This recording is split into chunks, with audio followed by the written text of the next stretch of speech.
Michael Jordan may be past his days as an athlete in the NBA, but he has stayed involved with the league through his ownership of the Charlotte Hornets.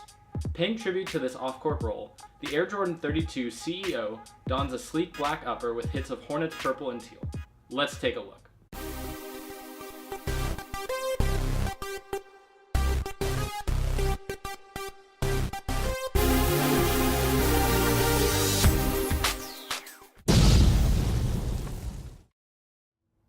Hey all, what is up? Reese here, and I'm finally back at it with another new sneaker review. What we're looking at today is the Air Jordan 32 in the CEO or Boardroom colorway. The colors listed on the box are black, rapid teal, and white, and these released on October 20th, 2017 with a retail price of $185. Now as always, while you're watching this video, I'd love for you to leave a comment down below and let me know what you think about this shoe, both the Air Jordan 32 as a silhouette and this particular colorway. If you enjoyed this video, don't forget to hit that thumbs up button. And finally, if you're new to my channel, make sure to subscribe to stay up to date with all of my latest reviews. When Jordan Brand introduced the Air Jordan 31 last year, they used the shoe as a platform to pay tribute to the original Air Jordan 1. It was definitely more than just taking the Air Jordan 1 and applying modern technologies. The 31 was its own silhouette. It just had a couple cues and styling elements and colorways that were tied back to the original Air Jordan 1. They've kept that going here with the 32 tying back to the Air Jordan 2, and that's a really cool trend, and it's something I hope that they continue. There are definitely some really cool things they could do in the next couple years with shoes like the Air Jordan 3, 4, and 5, and I'd love to see what the designers can come up with.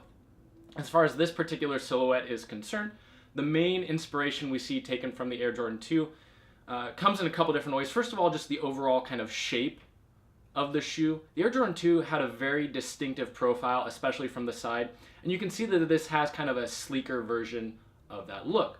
Additionally, we've got this kind of rear collar area, which is styled like the Air Jordan 2. You've got these ridges or fins at the back that are a really exaggerated take on a design element from the heel of the Air Jordan 2, and then these feature prominently on the tongue the Air Jordan Wings logo.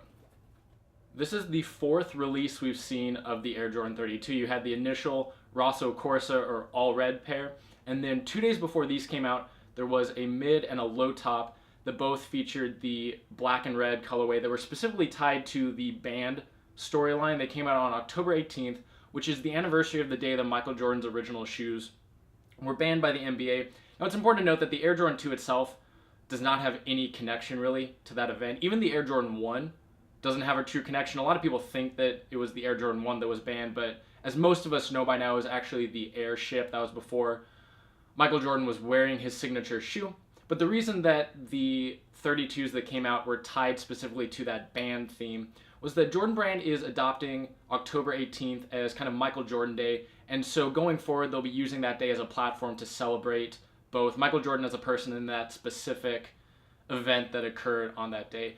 It's kind of a cool take on, celebrating him, where it's not just like, oh, let's do something cool on his birthday or the day he won his first championship or something. It ties a little bit more into the unique story of Michael Jordan, which is pretty cool to see. Now, this colorway in particular is related to Michael Jordan's current role within the NBA, which is that of the owner of the Charlotte Hornets. He's also the chairman of the board.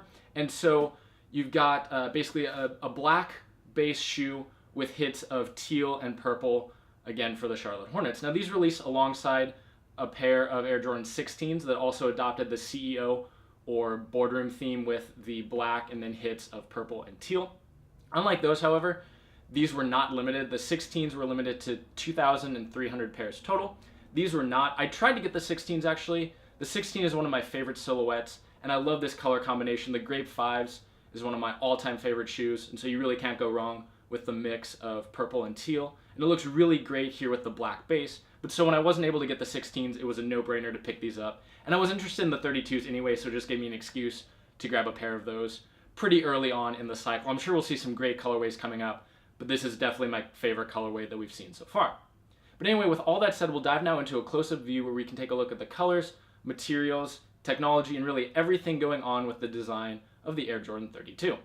We'll take a quick look at the box to get things started. You've got a matte black finish with some glossy accents. Here at the top, you've got the outline of the Wings logo. The top does pull off, and then down the bottom, you've got these kind of like black glossy lines running horizontally. You can see the bottom lip of the lid features a fade from that teal to purple. So each box has actually been kind of color coded for each colorway, at least so far with the 32. That's pretty cool to see. It's nice that they're adding kind of that personalized touch. Over here you can see 32. There's the size and information tag. If we pop the lid off quick, you've got paper with an iridescent 32 right there. And then the underside of the lid features that fade from teal to purple again. Looking at the shoe now, we'll start things off with a look at the upper. These feature a mostly Flyknit construction. It's a pretty thick Flyknit though, and you've got multiple layers. It's kind of like a 3-layered upper, and so it's going to be pretty durable for you still.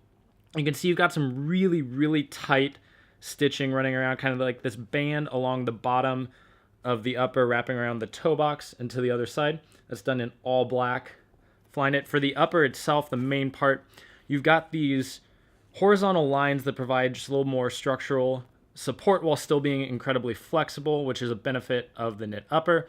Running across, those are all done in black. The base of the Flyknit upper is also done in black, but then you've got extra hits of color with purple threading that basically zigzags between each row of the horizontal lines. It looks really nice and kind of subdued. So from far away, this just looks like a black shoe, but you can actually see the detailing when you're a little bit closer, and I really like how that looks. The laces are really well integrated into the upper. They're actually attached to some like anchor points that anchor like fabric strips that come down to the footbed in the middle layer of the upper. Unfortunately, what that means is these are going to be tough, if not impossible, to relace. Keep that in mind. They don't just go through the holes on the upper. There's actually a ribbon of fabric that really keeps you locked down. And so if you remove the laces, that could be hard to find again. The laces here are black, and then you've got black tips with 23 right there. The top of the tongue, you've got the classic Wings logo in black with purple outlining. It's kind of got an iridescent finish as well. Coming back here, so the kind of the heel cup is a synthetic leather. They're doing the same thing that they did with the Air Jordan 31, where you've got the flexible Flyknit at the front where your foot is kind of moving around so it can kind of conform to your foot. And then you've got just more of a leather, kind of a classic material back here that provides good lockdown and keeps you kind of into the heel of the shoe. Each release so far has featured a different type of leather back here. We had suede on the Rosso Corsa, kind of that snakeskin, faux snakeskin finish on the band. And then these have a like waxed suede feeling. Pretty interesting. It definitely feels nice. It's synthetic, but I kind of like what it adds to this particular colorway. You can see behind that, you've got little hits of teal. There's actually just a smooth synthetic teal leather back behind there, forming the upper part of the collar. The heel, you've got these ridges that are taken from the back of the Air Jordan 2, but they're way exaggerated on the 32. You can see the top half is painted black, so when you're looking down, you see black, but then from underneath or from straight on, you can see teal there as well. On the inside of the shoe, you've got some mesh back here forming some Achilles padding, same mesh forming the backside of the tongue. You've got your CEO tag right there, again tying into the colorway. All black interior. It's going to be hard to see, but inside there you've got the Jumpman in teal surrounded by a hexagon shape. White midsole that has kind of a like shiny or iridescent finish.